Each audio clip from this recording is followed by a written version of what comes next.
Is it her nature, or is it her will, to be so cruel to an humbled foe?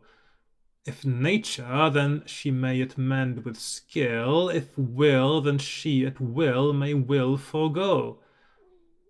But if her nature and her will be so that she will plague the man that loves her most, and take delight to increase a wretch's woe, then all her nature's goodly gifts are lost.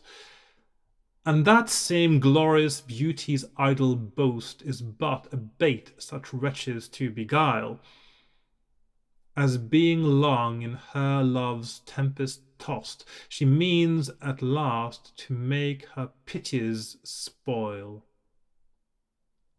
O fayrest fair, let never it be named, that so fair beauty was so foully shamed.